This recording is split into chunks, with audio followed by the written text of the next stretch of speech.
also the print media, radio, and television, all made it possible for Mswati and all international friends to follow the election process in the kingdom. Furthermore, the RSTP, in conjunction with the EBC, launched an application that was accessed through our various mobile phones in our pockets, which made it so easy to follow the elections, and everyone indeed was a part of our election process throughout.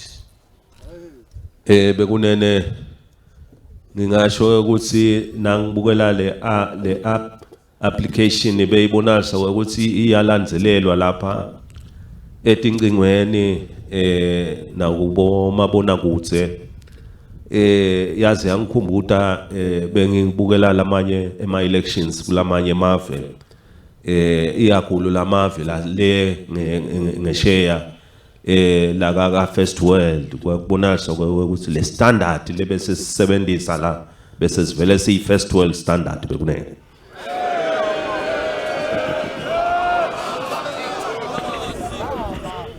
The use of the various media platforms during our elections reminded me of what I normally see in advanced nations of the world during their elections. This then brought to me the mind and understanding that indeed as a nation we have reached and obtained first world status, as the election process was of first world standard. Nesive ke awusaphuma ngetingane ngasibukela emalanga onke kusetshenzwa singalali sihleti ngulabadzala ngulabancane ngulaba semkhathisini ngulabangakanani bomake bobabe bomkhulu bogogo majaha tintfombi nabo bonke wawubona ukuthi bekungalalwa lelo langa lelo noma lawo malanga lawo ngoba kwakuvele kube ngemalanga kusetshenzwa awu sive kulendlela lesathi khandla ngaso kuphuma ngetingani kuyawusebenta umsebenzi welive kwaba kuhle kakhulu lokho bekunene.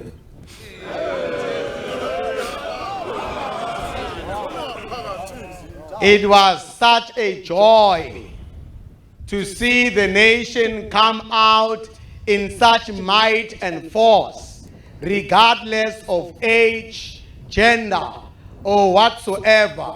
I saw the young, I saw the youth, I saw the elderly, bogogo nabomkulu, come out in numbers in not just one day, but also for all the days that the nation was in participatory in the election. Such needs to be congratulated and applauded that the nation did well.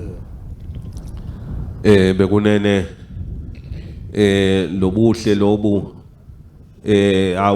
kwakukuhle kakhulu ngangize ngibuke ukuthi ngabo 3 ekuseni ngithi ngiyabuka awubone amajazi lamakhulu solo bahleli kugadziwe kuhamba kona yini kubonakala ukuthi kungaze konakala titiba awu kwaba kuhle kwajabulisa kakhulu nangiyibuka leso sithombe leso abese sihle kakhulu leso sithombe bekunene.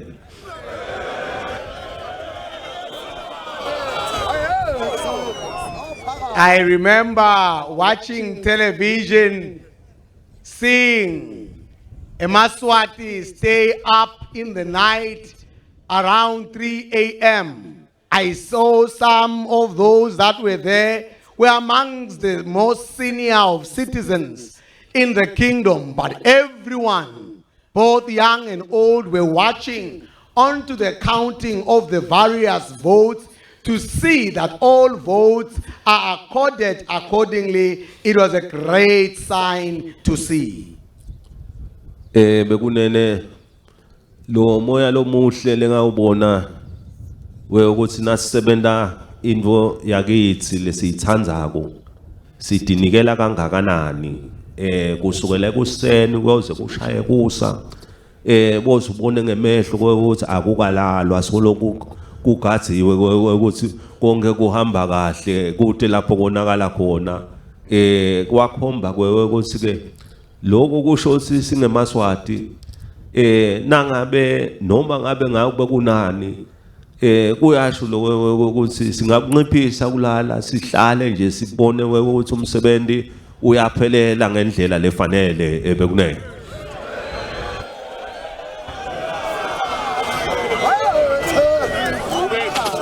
The commitment and dedication that I saw during the elections inspired me.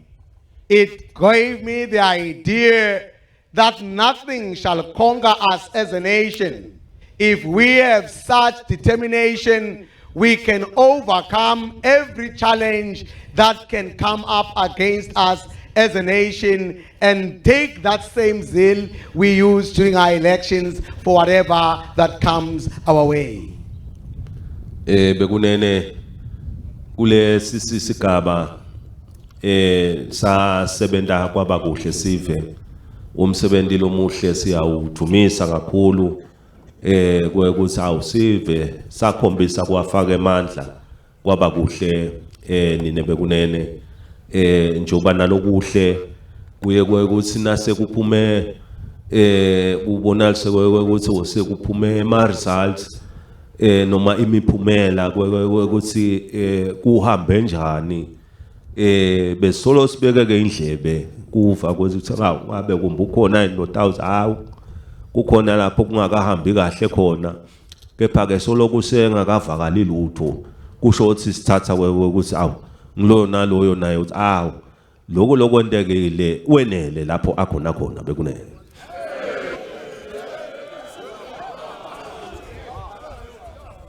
Indeed, the nation conducted the elections very well in participating and casting their votes, and eligible people were voted into the various offices to bear. I have been listening and waiting to see if there would be any complaints whatsoever. I haven't heard any complaint regarding our election process, which means every individual that participated is satisfied on the free and fair elections that we have as a kingdom. Bekunene naku hlatshwa lapha esakweni bebaba yendi lebeba netithombe tisekhathi sibadvumisa bonke kusukela kuma primary lapho kuqalwe khona noma singathi nakusasuka emiphakathini kuye kuyawufika etinkundleni kwa baba banyendi labangena njengoba bekunale babonalisa ukuthi labangenele kuyawuthi bafuna kuba dindvuna tetinkundla boqopho lilunga leParliamente bebabanyenti lebebangenile futhi nemsebenzi labawenda waba mkhulu kakhulu ngamunye wabo labo bantu ebekunene. I'd also like to thank all those that allow themselves to be nominated for the various eligible positions of Bukopo, Indvuna Ngundla, and Member of Parliament. From inception in the various chiefdoms to the primary elections and secondary elections, even though you did not succeed, but your attendance made this election the success that it is today.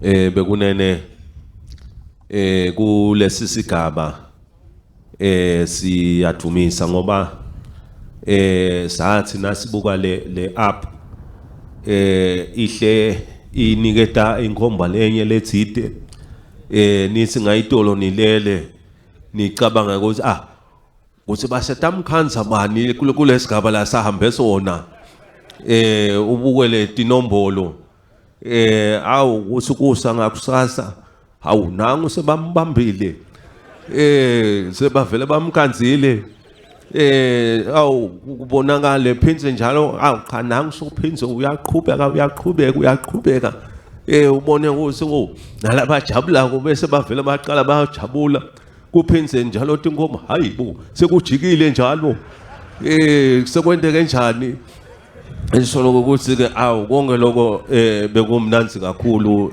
nawubukela live lenda lomsebenzi lomhlelo lona bekunene.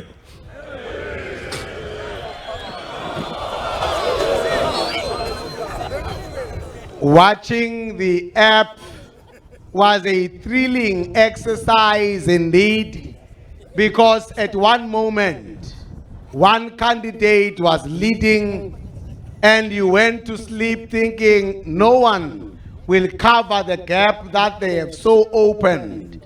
Unbeknown that when you wake up a few minutes later or hours, you do find that they have covered the previous candidate, and some went even to make celebrations thinking that they had indeed won the election, only to find moments later that things again have changed. The one that we thought had won is now not even to be counted amongst those that are in the forefront. The following of the elections through the app was exciting indeed. Bekunene nembala lesingakudumisa ukuthi bonke laba lebe bawungenele lo msebenzi ngamunye ngeke singahlali sibadumisa nalabo lababonala ukuthi ekugcineni bagcina bangasafinyeleli kulawo maphupho lebe bafise ukuthi babe ngakiwo, kepha lokuhle umoya wabo lomuhle labawukhomba ukuthi bebayingcenye yelive ngoba basebenta bathi khandla bakhona nekukhokha tinombolo tesive dihambe tiyoba sekela lena kwafaneke kwangabi leso sigaba, kepha nje umsebenzi abawendile bonke waba mkhulu kakhulu bekunene.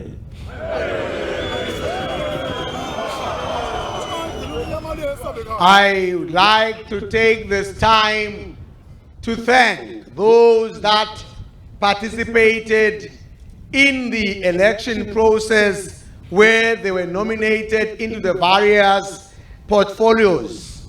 They participated in a very good spirit and were able to amass a lot of people that supported them, that came to vote for them. Even though they did not succeed in the election process, but would like to thank you so much for participating and showing your love for the kingdom, and also that the nation had entrusted you with such a task and you took up the obligations. Bekunene nabokele laba phumelela asibathumisele kusukela endvuneni yenkundla uyawufika buqopho nawo onke emalunga eParliamente le savele yabonala ukuthi asakhona nine bekunene nawo asiwadumisele esigabeni ukuthi sive naso sesitikhokhile tindvungu lesingito lesibona ukuthi letindvungo letinkosi nayisebenta live ndona lengasebenta ngato live litokwakheka bekunene.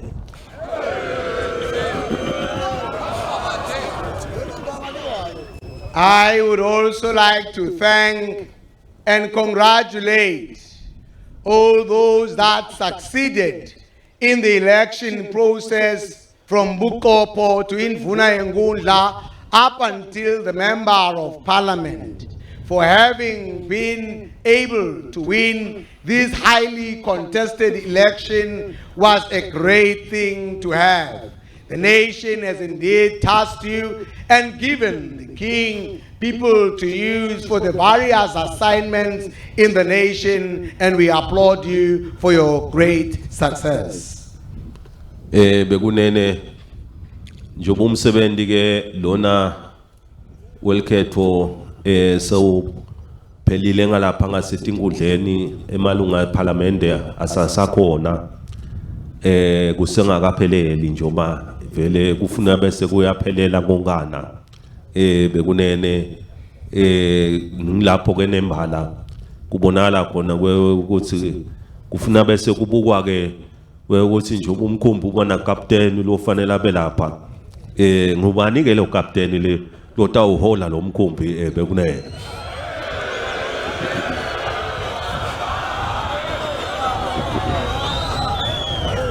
Since the nation has concluded the various election processes, we are now at the stage where we must indeed find the captain of the ship. The question that remains and begs is, who is that captain today? Bekunene ngoba into yonke nawe uyenda uyayithandazela nje ukuthi kutohamba kahle nembala nami ngithandazile ukuthi le ndvodza lefanele nithole noma loyo ngithi nanginika abe nguye nembala lo uyawubonisa ukuthi cha utawukhona ukuqhuba umkhumbi wengosi uhambe kahle bekunene.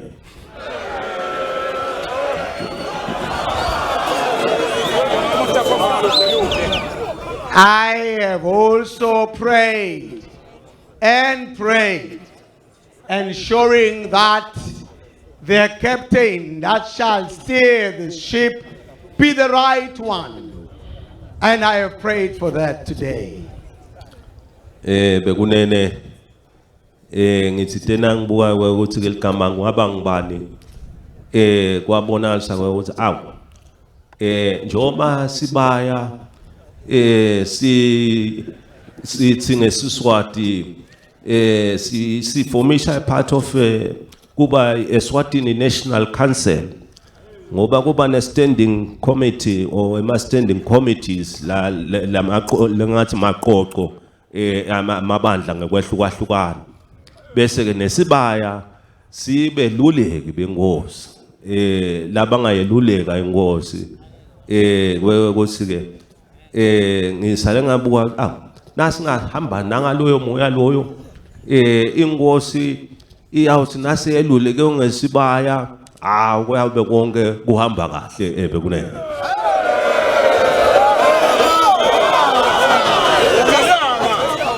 As I was thinking and pondering on the eligible candidate, I realized that the Sibaya in itself is a counsel to the king.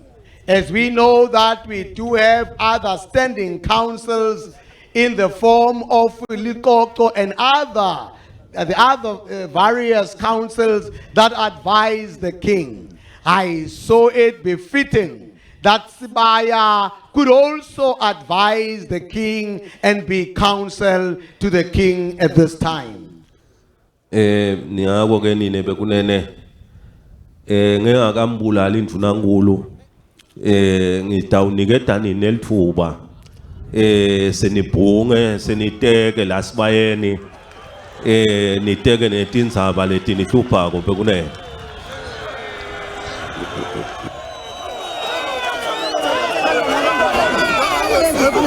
Before I appoint the Prime Minister, I saw it befitting that you as a nation will discuss and advise the king on who should be the eligible Prime Minister, and any other issues that you would have in your heart will be discussed here as Bayen. Akugcini kuphela ngoba nduna nkulu akabi yedwana uba nelibandla njengoba kuba nelibandla lecabinet nitawubhunga nje kungasho ukuthi kumbe kanjani nitokwathi ukuthi ngoba teluleko enkosini deluleko kuya ngewe ukuthi inkosi isifileni leseluleko kunjani bekunene.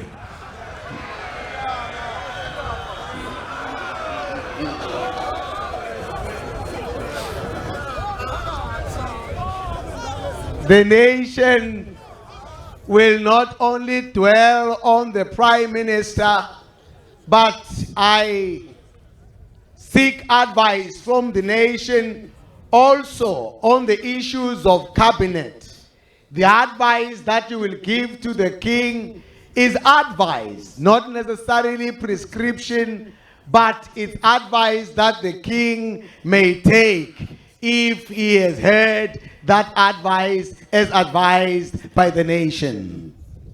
Lekufanele sikukhumbule ukuthi nasiya ngeconstitution ivele kuhlabise ngelubala ukuthi luyawululeka inkosi ngekubekeni icabinet ngundvunankulu bekunene sengisho ukuthi ke sikwati lokho ukuthi ke konke nje lesikushoko ekugcineni kubese kufuna sifunze neconstitution bese ifika ithini ke iconstitution nasifika kulenza.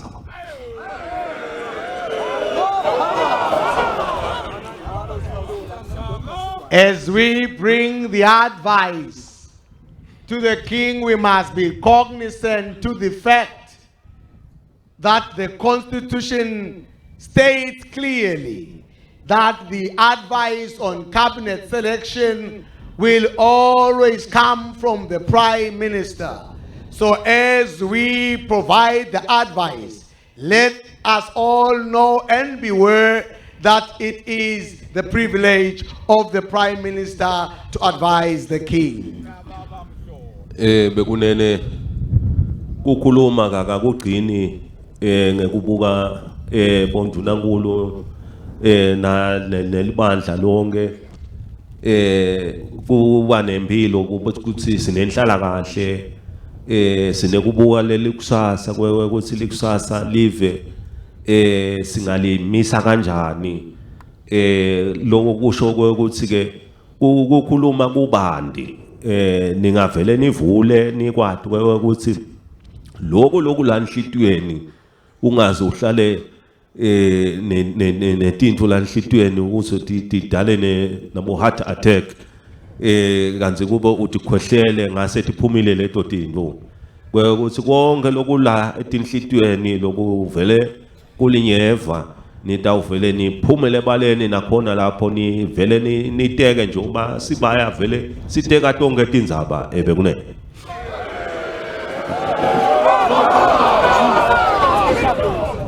The deliberations of Sibaya will not only dwell on governance, but it will also touch on the social landscape of the nation. Whatever thorn that you might have in your flesh, speak out that thorn here at Sibaya before you have a heart attack. So this is your forum to cough out whatever you have in your heart before the king.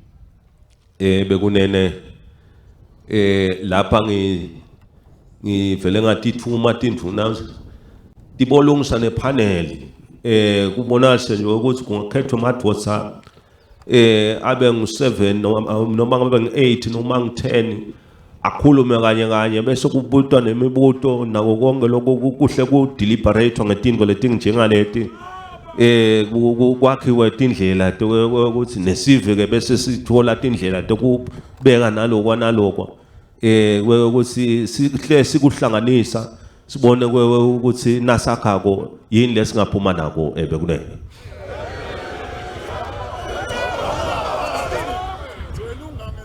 I have also charged the governors to select men and women 8 to 10 in number that will form a panel of discussions which will also present an opportunity to the nation to ask particular questions and add on to that which they would have presented before the nation. Bekunene emhlabeni ngeke wathi wente konke lokungeko uyawukhanza ukuthi kule panel yathi kube kungedwe bani nabani ukuthi ke ningete nathi khanyete naniva nani ukuthi asingete lapha nitawungeta kuloko lenifisa nako nani ukuthi nikubeke ebandla bekunene.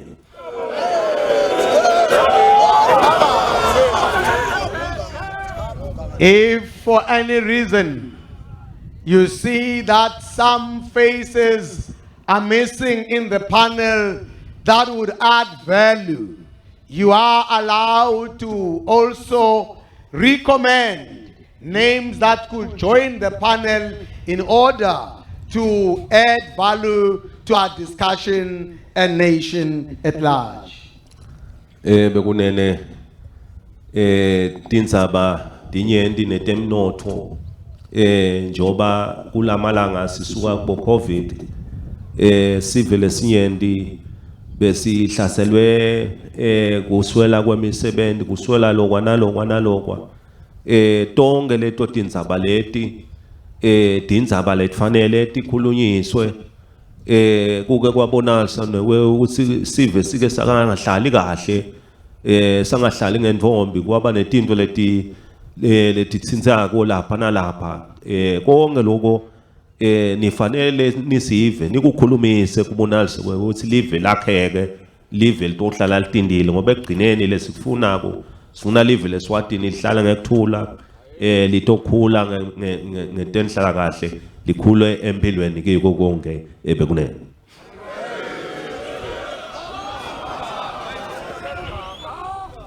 Above and beyond what I have said, I would like the nation to deliberate on the economy of the land. COVID had its devastating effects and impact on the nation, to the effect that most of our people lost jobs and lost their businesses. It is for that reason that it becomes important that we do have an economic discussion. And further to that, we also experience unrest in the kingdom. That is a thorny discussion that the nation must engage itself in as a peace-loving nation that desires to stay in peace and harmony and unity in the nation. So these are the discussions that the nation must indulge their minds upon.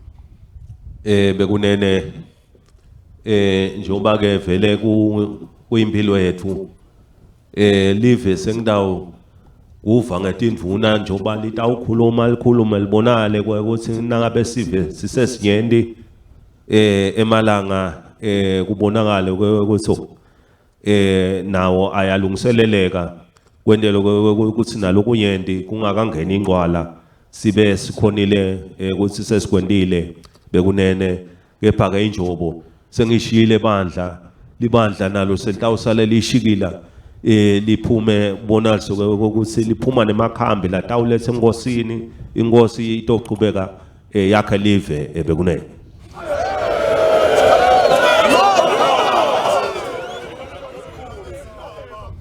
The governors shall advise me on how to conduct the Sibaya and how long should it take, being conscious that the Ingwala ceremony is closing upon us. So I have set the baton before you here today, and the ball is now in your courts to be able to further these discussions, and I will hear from the governors on how to proceed and conclude these discussions. Bekunene ngala magama sijabulile kakhulu kunibona nikhona lapha sithokoza kubona kutho singemaswati nalabonala ukuthi angale akhumbule kagogo ngoba kwagogo lapha bekunene babonakala ukuthi bayingcenye yemaswati lokusho ukuthi ke nabo bayawujika ebandla nabafuna ukujika ebandla silalele sakhe singemaswati njengoba sitowakha bekunene.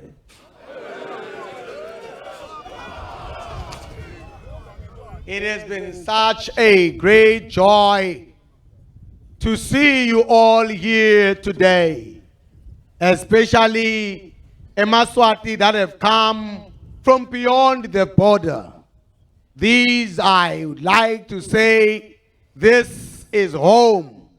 Where you have actually come to your grandmother's place. And we seek to hear your input and advice as well as to how you see our nation flaring and what you have in your hearts about your motherland. Bekunene nalabo labativako kusina nabo bayafisa kungenele eMswati nakakhako nabo bemukelekile noma ubuya ngaphandle ukwati ukuthi bakangwane nako nanako ama ideas ngoba imibono uyitholele nalena uthola kulonjena uyithole kulonjena lo uyawugcina ubona ukuthi nakwakhiwa live ngoba live nalakhiwako lakhiwa ngiwo wonke umuntu lo yawuphili lo awubufisa ukuthi live libe nelekusasa lelihle uyawukhanza ukuthi nalo kuhle uyakuthola lapha nalapha nabo bemukelekile kujika ebandla bekunene.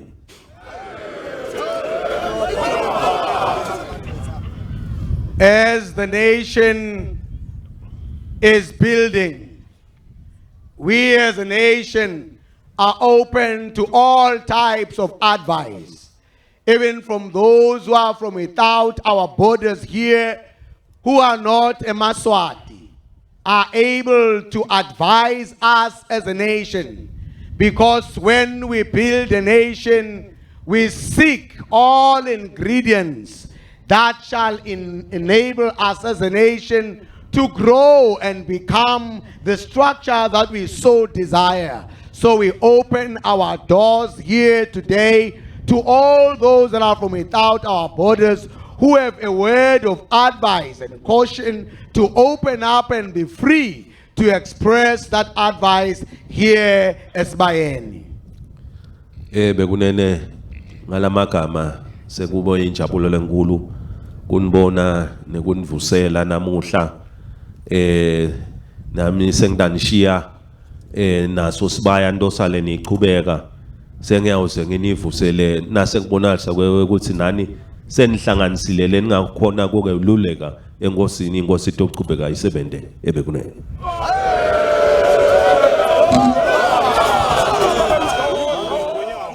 With these words, I would like to thank you all for coming out. As I have already presented to you what shall obtain in the days to come. Mine will be after all of your deliberations have come to an end and have provided your advice. Then shall I come and announce accordingly. Bekunene lokuhle ukhumbutana ukuthi nasi ngeMswati imihambo nemasiko njoba sihambisa embili nenhlonipho singakulahli lokho ngoba kuyimpilo yethu ngona kusakhela emamveni nemhlabeni wonke jikelele esigabeni sekutheni eMswati atiwa ngenhlonipho nanyalo niyabonakala ukuthi awu inhlonipho isetulo kakhulu iyajabulisa ngiko ke nale kufanele nifune indlela neyokuthi nithishiyela njani titukulwane leti awuvela nato tilibambe lonyawo njoba nilibambile ebekunene.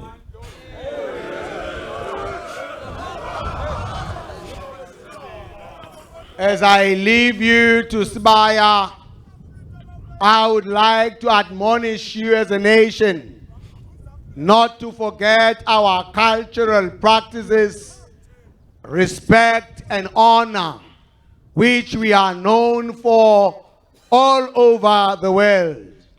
I therefore charge you as a nation to continue in such a spirit as I have seen here today, eSibayeni, the respect that you have shown and displayed, the unity and love that you have shown is gratifying indeed. This is the spirit that I ask that must continue to be the form and culture and structure of all our deliberations moving forward. Sengifisela umsebenzi lomuhle lendawo uqhubeka nosebenta bekunene siyabonga uNkulunkulu asibuse sonke bekunene.